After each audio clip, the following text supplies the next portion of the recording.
If everyday things feel harder than they used to, getting up from a chair, carrying groceries, climbing a flight of stairs, you've probably been told it's just aging. That answer is technically true, but it's also almost useless because it doesn't tell you what's actually happening inside your body or that a meaningful part of it is something you can work against. Tonight, the real biological story behind why muscles weaken after 70s, down to the exact mechanism researchers have identified, and what the evidence says you can still do about it. Quick note first, this channel is for general education, not medical advice, and I'm not your doctor. If your weakness has come on suddenly or is paired with other symptoms, that's a conversation for your doctor, not a video. What we're covering tonight is the well-established gradual process behind normal age-related muscle loss. Consider someone like James, a composite, not a real patient, 74 years old, who noticed that opening jars and even standing up from a low couch had quietly become a genuine effort over the past couple of years.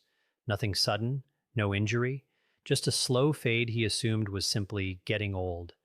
What James was actually experiencing has an actual name and actual biology behind it. Here's what almost no one explains clearly. This condition has a name, sarcopenia, a progressive systemic muscle disorder that increases the risk of falls, fractures, mobility problems, and even cardiac and respiratory disease. And here's the detail that surprises most people. It begins around age 50, though it becomes far more noticeable after 70. This isn't a switch that flips at some birthday. It's a slow slide that's been happening for 2 decades before it's obvious enough to complain about. The scale of it is bigger than most people expect. Researchers estimate that people between 60 and 70 have generally lost about 12% of their muscle mass, and those over 80 have lost around 30%.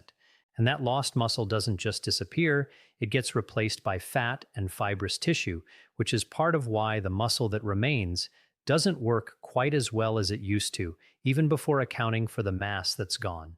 This is the part almost nobody explains, and it's genuinely fascinating. Researchers have identified a specific physical cause at the cellular level. According to research from Columbia University Medical Center, sarcopenia occurs when calcium leaks from a group of proteins in muscle cells called the ryanodine receptor channel complex. Here's the analogy that makes this click. Think of each muscle fiber like a tiny battery that needs a very precise, controlled spark of calcium to contract properly, like a car engine's spark plug firing at exactly the right moment. As we age, that channel starts leaking calcium instead of releasing it in a controlled way. It's like a spark plug that started misfiring, firing weakly or at the wrong time, so the engine, your muscle, doesn't generate the power it used to, even though the parts are technically still there. This matters because it reframes the whole problem. This isn't simply muscle wearing out the way a shoe sole wears down. It's a specific, identifiable malfunction in how muscle cells are triggered to contract, which is exactly why some interventions can meaningfully help, rather than the situation being pure, unstoppable decline. Loop 1. Inactivity aging is a multifactorial process, but movement, or the lack of it, is one of the biggest amplifiers. The rate of muscle decline varies significantly, with inactive seniors losing muscle at a notably faster rate than those who stay active. Think of muscle like a bridge that's used daily. Regular use keeps the structure reinforced, while a bridge left unused starts deteriorating faster, not slower. Loop 2. Poor nutrition. Poor diet is a recognized risk factor for sarcopenia, particularly inadequate protein intake, since protein provides the raw building blocks muscle needs for ongoing repair. Without enough of it, the body has less material available to offset the natural breakdown that's already happening. Loop 3, the gut connection, a newer finding.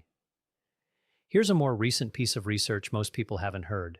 There appears to be a two-way relationship between gut bacteria and skeletal muscle, a gut-muscle axis, where elderly and frail individuals show reduced diversity in their gut microbiota, which appears connected to muscle quality and function.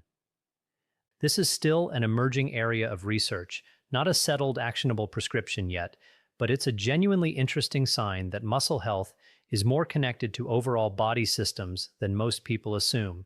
Here's the hopeful part, and it's backed by more consensus than almost anything else in this niche.